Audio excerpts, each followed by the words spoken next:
लखीमपुर खीरी की घटना के बाद उत्तर प्रदेश जाने की तैयारी कर रहे मुख्यमंत्री भूपेश बघेल के विमान को लखनऊ में उतरने की अनुमति नहीं दी गई। इसके साथ ही उन्होंने लैंडिंग की अनुमति नहीं दिए जाने पर सवाल किया है कि क्या किसी के आंसू पोंछना गुनाह है। लखीमपुर खीरी की घटना पर मुख्यमंत्री भूपेश बघेल ने रोष जताते हुए वीडियो संदेश जारी किया है, जिसमें उन्होंने उत्तर प्रदेश जाने से विपक्ष के नेताओं को रोके जाने पर सवाल खड़ा किया है और उन्होंने वीजा लेना सही समझा। लखीमपुर की घटना ने पूरे देश को हिला दिया है। किसान आंदोलनरत थे और जिस बर्बरतापूर्वक उनकी हत्या की गई है, ये भारतीय जनता पार्टी की मानसिकता को उजागर करती है और इस घटना से द्रवित होकर प्रियंका जी सारे कार्यक्रम स्थगित करके लखीमपुर जा रही थी। उसे सीतापुर में रोका गया और जिस प्रकार से उनके साथ दुर्व्यवहार किया गया, मैन हैंडलिंग की गई, वो बेहद ही दुर्भाग्यजनक है और इस घटना की मैं निंदा करता हूं। और उत्तर प्रदेश में लगी अपनी रोक को लेकर मुख्यमंत्री भूपेश बघेल ने कई सवाल खड़े किए हैं। मुख्यमंत्री बघेल का कहना है कि उत्तर प्रदेश की सरकार मुझे राज्य में नहीं आने देने का फरमान जारी कर रही है। बघेल ने कहा है कि क्या उत्तर प्रदेश में नागरिक अधिकार स्थगित कर दिए गए हैं और अगर लखीमपुर में धारा 144 लागू है तो तानाशाह सरकार लखनऊ उतरने से क्यों रोक रही है।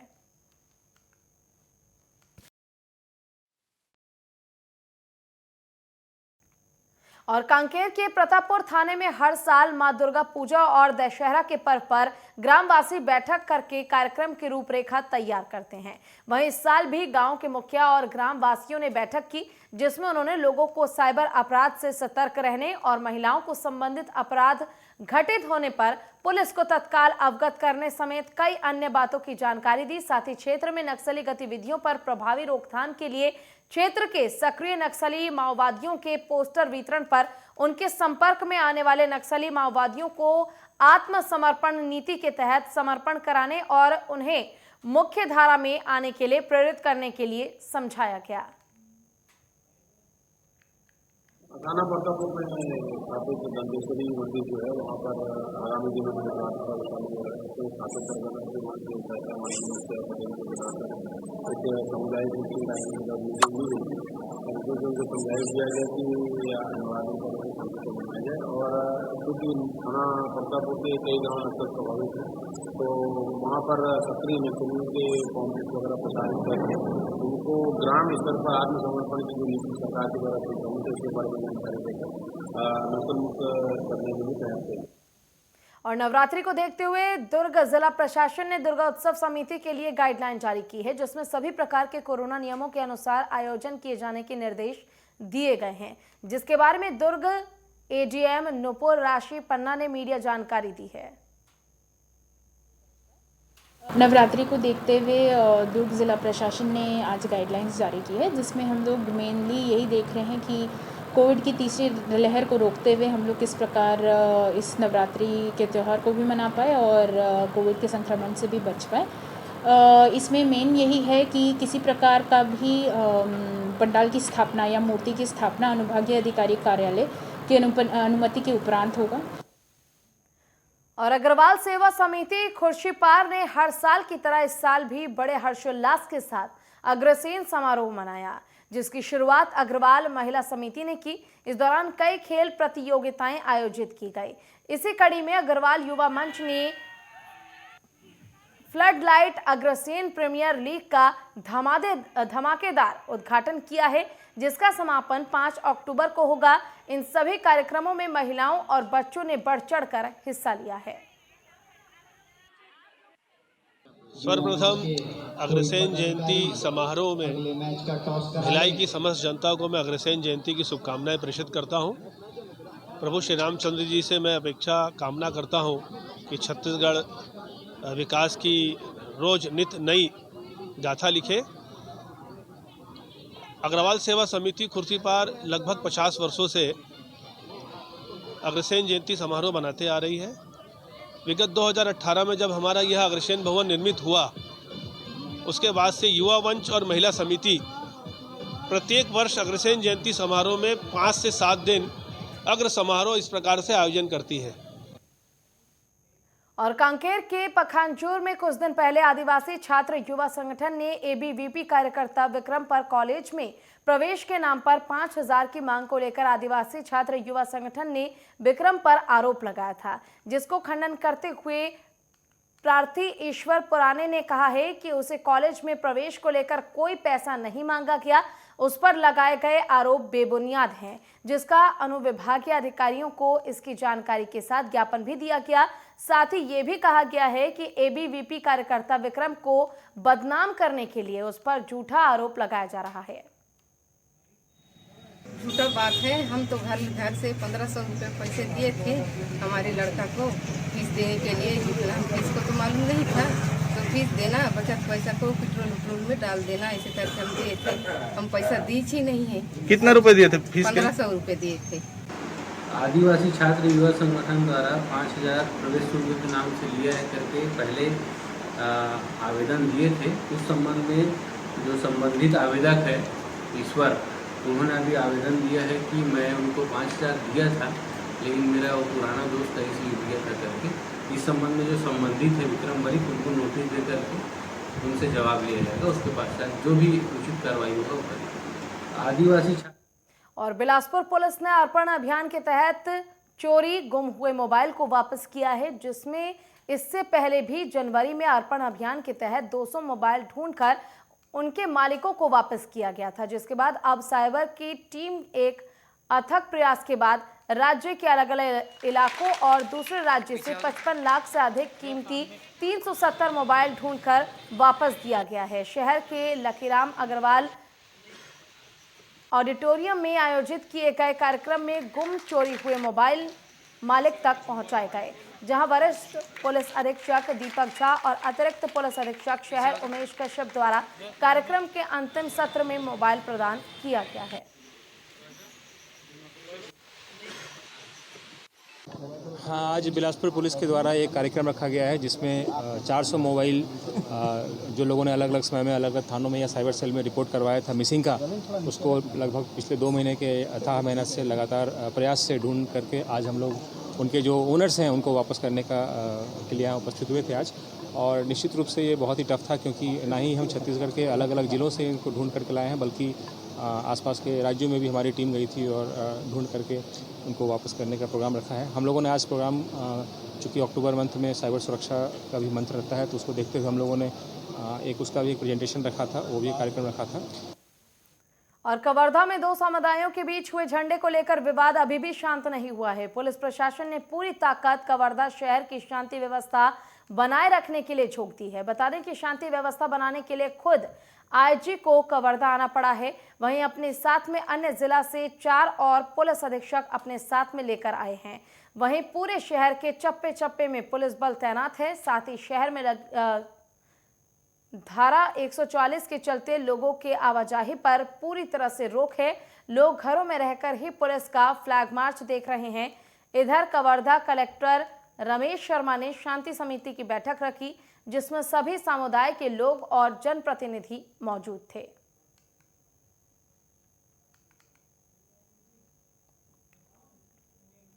और जगदलपुर में नगर निगम की सामान्यता सभा बैठक में जमकर हंगामा हुआ।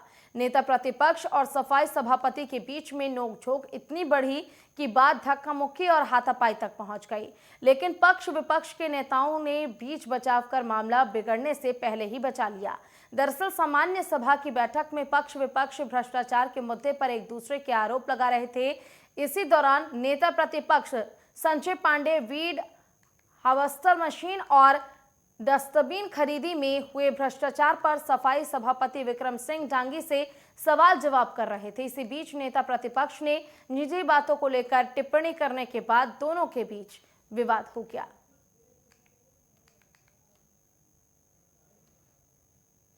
नेतागिरी दिखा रहा था। आज जो सामान्य सभा रखा गया था, उनकी मांग थी, हमारी भी मंशा थी कि हमेशा 2-2 महीने में होना चाहिए। कहीं ना कहीं कोविड के चलते बहुत लंबित हो गया था, लेकिन इतने लंबे समय के बाद जब सही समय पर सामान्य सभा रखा गया तो उन लोग का रुख कहीं और था और हमारे सम्मानीय सभापति स्वच्छता विभाग के विक्रम डांगी जी ने जब जवाब देना चाहा तो वो कहीं ना कहीं जवाब से हटकर बाहर के विषय में वो बोलने लगे, जो कि वो कहीं ना कहीं गलत था। भारी भ्रष्टाचार के संबंध में बिंदुवार जानकारी देनी शुरू की तो स्वच्छता विभाग का सभापति का भड़कना जायज था, क्योंकि उनका पुराना रिकॉर्ड भी गुंडागर्दी का, चाहे हॉस्पिटल में डॉक्टरों के साथ अभद्र भाषा, और आप लोगों ने कई दारू की दुकान वगैरह में भी देखा होगा। इस प्रकार की क्रिया कोई नई नहीं है उनके लिए। उन्होंने अपने स्वभाव के अनुसार, और इनको सत्ता पक्ष का पूर्ण समर्थन प्राप्त होने के कारण इस प्रकार के गुंडागर्दी और जो सदन को अमर्यादित, सदन को मर्यादा के बिना तार करने वाला व्यवहार सत्ता पक्ष के लोगों के द्वारा किया गया। कुछ विषय आए थे जिसमें सभी विषयों को हमारे MIC के सदस्य लोग बराबर सटीक जवाब दे रहे थे। सफाई विभाग का भी डस्टबिन खरीदी का मामला, चूँकि मैं सभापति हूँ सफाई का, तो महापौर के आदेश अनुसार मेरी को उसका जवाब देना था। तो सफाई डस्टबिन की जो खरीदी हुई है, जो मापदंड था, उस हिसाब से हमने उसमें जांच करवाया। इन प्रतिपक्ष का नेता का जो लेटर था, शिकायत लेटर महापौर जी को दिए थे, उसके आधार पर हमने लेटर देने से पहले ही हमने जब डस्टबिन खरीदी की, तभी हमने जांच कमेटी बना करके उसको जेम पोर्टल में डाला कि किसमें क्या खामियां हैं करके। बिलासपुर में 21वें राज्य स्तरीय शालेय खेल प्रतियोगिता का आगाज हो गया है, जिसमें प्रदेश के सभी संभागों से खिलाड़ी बिलासपुर पहुंचे। पुलिस ग्राउंड में प्रतियोगिता का आगाज कार्यक्रम रखा गया, जिसमें प्रदेश के राजस्व मंत्री जयसिंह अग्रवाल और राजस्व मंत्री जयसिंह अग्रवाल शामिल हुए। साथ ही समय नगर विधायक शैलेश पांडे, बिलासपुर कलेक्टर सारांश, बिलासपुर महापौर रामचरण यादव समेत बड़ी संख्या में शिक्षा विभाग के अधिकारी भी मौजूद रहे। हम लोग अपने स्तर पे पूरी तैयारी करके रखे हैं और जहाँ भी कोई कमी दिखती है तत्काल उसे दूर किया जा रहा है। इतने बड़े आयोजन में कभी कभी छोटी मोटी कमियां हो जाती हैं, तो उसे हम निश्चित रूप से नज़रअंदाज नहीं कर रहे हैं, क्योंकि कोविड का समय है। हमारी पहली प्राथमिकता स्वास्थ्य है। स्वास्थ्य ठीक रहे, बच्चों का खाने पीने का उनका जो सामग्री हो वो शुद्ध रहे और आवास भी उचित रहे। इसके बाद खेलने का नंबर आता है। खेल में अब यथासंभव जितना हो सकता है तमाम चीज़ों की सुविधा उनको मुहैया करा रहे हैं। और जगदलपुर में बस्तर पुलिस ने नयापारा में मकान में चल रहे जुआ के फड़ पर रेड कार्रवाई कर 12 जुआरियों को गिरफ्तार करने में सफलता हासिल की है। थाना सिटी कोतवाली को सूचना प्राप्त हुई थी कि कुछ जुआरी नयापारा में ताश के पत्तों पर रुपए पैसे का दांव लगाकर जुआ खेल रहे हैं। सूचना पर नगर पुलिस अधीक्षक हेमसागर सीदार के पर्यवेक्षण में थाना प्रभारी कोतवाली एमएन साहू के नेतृत्व में टीम तैयार की गई और कार्रवाई के लिए रवाना हो गई। टीम ने दर्शित स्थल पर घेराबंदी कर रेड कार्रवाई की और 12 जुआरियों को जुआ खेलते रंगे हाथों पकड़ लिया, जिनके पास से 1,34,000 रुपए नगद और 15 नग मोबाइल फोन और ताश के पत्ते बरामद किए गए हैं। मामला थाना कोतवाली क्षेत्र का है, जहां आज सूचना प्राप्त हुआ था कि कुछ व्यक्ति जो है नयापारा स्थित इसी मकान में जो है रुपए पैसे का दांव लगाकर जुआ खेल रहे हैं। और सूचना पर थाना प्रभारी कोतवाली एमएन साहू के नेतृत्व में कार्यवाही हेतु टीम गठित कर रवाना किया गया था। और उक्त टीम के द्वारा नयापारा में जो है, और इसमें जो है कुल 12 जो जुआड़ी हैं मौके पर जुआ खेलते पकड़े गए, जिनमें मनोज कुमार कुर्रे एवं अन्य 11 लोग हैं, जिनके फड़ और पास से जो है तलाशी लेने पर कुल 1,34,000 रुपए नकद, इसके अलावा 15 नग मोबाइल और ताश के पत्ते जो है बरामद किया गया है। और कवर्धा शहर के देवार पारा लगे दोनों समुदाय के झंडे को लेकर लोगों के बीच विवाद खड़ा हो गया। बताया जा रहा है कि दोनों पक्षों के सैकड़ों लोग आपस में झगड़ा बढ़ाने लगे, जिसके कारण जान की स्थिति उत्पन्न हो गई। इतनी भयंकर स्थिति थी कि मारपीट तक शुरू हो गई और दोनों पक्षों के लोग लहूलुहान हो गए, जिसको तत्काल इलाज के लिए अस्पताल में भर्ती कराया गया।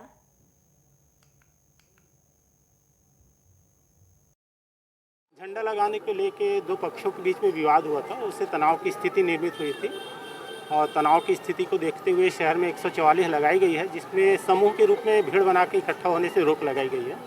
और चूँकि विंध्यवासिनी चौक के पास मंदिर के पास लोग इकट्ठा हुए थे, उनको हटाने के लिए भीड़ को खदेड़ा गया है यहाँ से। और छत्तीसगढ़ के बेमेतरा में अवैध मुरूम खुदाई का कारोबार बेखौफ तरीके से चल रहा है। खनिज विभाग बनी दृष्टराज दिन हो या रात, शासकीय समतल जमीनों की खुदाई हो रही है। बगैर रियलिटी पर्ची के शासकीय कामों में सप्लाई ट्रांसपोर्ट कर रहे हैं। खेत तालाब बनाने के नाम पर अंधाधुंध खुदाई की जा रही है। ताज़ा मामला बेला ब्लॉक के तेलाई गांव का है, जहां मुरूम चोर शासकीय जमीनों की खुदाई कर मौत का कुआं बना चुके हैं, जिसको लेकर किसी प्रतिनिधि को परवाह नहीं है। अभी आपके माध्यम से मुझे पता चला है कि बहुत सारे अवैध हुआ है। हमारा मीटिंग भी होगा ESW का, उसमें मैं उनको बता दूंगा कि जहाँ जहाँ ऐसा कोई घटना आता है तो विधिवत कार्रवाई करें। अवैध हो रहा है तो उसमें हम कार्रवाई करेंगे। और भिलाई के नेहरू नगर में दुकान के किराए को लेकर जमकर मारपीट हुई, जिससे इलाके का माहौल तनावपूर्ण हो गया है। जिसके बाद दुर्ग पुलिस ने भारी पुलिस बल घटनास्थल पर तैनात कर दी है और जैसे तैसे मामले को संभाला है। दोनों पक्षों ने सुपेला थाना पहुंचकर शिकायत दर्ज कराई। पूरा मामला किराए की दुकान को लेकर जुड़ा हुआ है, जिसमें सुपेला पुलिस जांच कर रही है। नहीं, अभी तो हम लोग कुछ नहीं किए, उनको सिर्फ हम लोग खबर कर दिए थे। जब मेरी चीज़ है भाई, तो हम चाहेंगे कि मैं अपनी चीज़ आपको दी हूँ तो मांगूंगी सुलह से।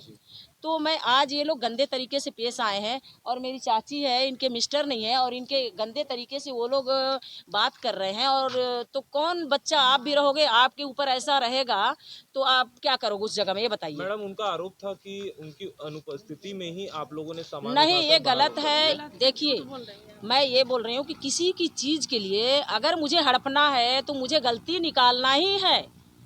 ये कानून गलत है। और ये लोग जो घर के में रह रहे हैं वो भी कब्जा है भाई, उसकी भी केस चल रही है। और कैसे मेरी कानून नहीं सुन रही है? सब लोग वर्दी में हैं और एक एक को अंदर करे। सर, हमारे पास जो सूचना आई है उसके मुताबिक एक पूर्णिमा सिंह, उनके हस्बैंड का नाम दिनेश सिंह, जिनकी मृत्यु हो चुकी है, उनका एक बुनियाद कॉम्प्लेक्स नेहरू नगर में एक मकान है और जिसको वे रीना काकड़े नाम की महिला किराए पे उसको लिया हुआ था। इस तरह का एक सूचना मिली थी हमको। उसके बाद उस किराए और कब्जे को लेकर के उनके बीच में विवाद था और इन दोनों के बीच में कुछ इस तरह की विवाद की सूचना मिली। हमारे पास आवेदन आया, उसकी हम लोग जाँच कर रहे हैं। और बिलासपुर के सीपत क्षेत्र के मचखंडा के एक स्कूल में आकाशीय बिजली गिरने से एक छात्र की मौत हो गई और 9 लोग घायल हो गए, जिन्हें बिलासपुर के सिम्स हॉस्पिटल में भर्ती कराया गया है। इनमें से 2 की हालत नाजुक है, बाकी की हालत खतरे से बाहर है। के मचखंडा जो गांव है, वहां पर Ayub Khan high secondary school है। वहाँ पर प्राकृतिक एक बड़ी आपदा आई है और एक बिजली गिरी है। उस बिजली के गिरने से बच्चे जो स्कूल में थे उनको झटका लगा और जो बच्चे यहाँ पर तत्काल सरकार ने हमारी एडमिट किया है सिम्स में। और एक बच्चा वो लाते वक्त ही, ऐसा डॉक्टर साहब ने बताया है कि लाते वक्त ही वो बच्चा नहीं रहा था। इसका बेहद अफसोस है। और छत्तीसगढ़ के जगदलपुर शहर में नगरनार थाना क्षेत्र के पास एक युवक की रेल दुर्घटना से मौत हो गई। वहीं सूचना मिलने पर पहुंची पुलिस ने शव को कब्जे में लेकर पोस्टमार्टम के लिए भेज दिया है और मामले की जांच में जुट गई है।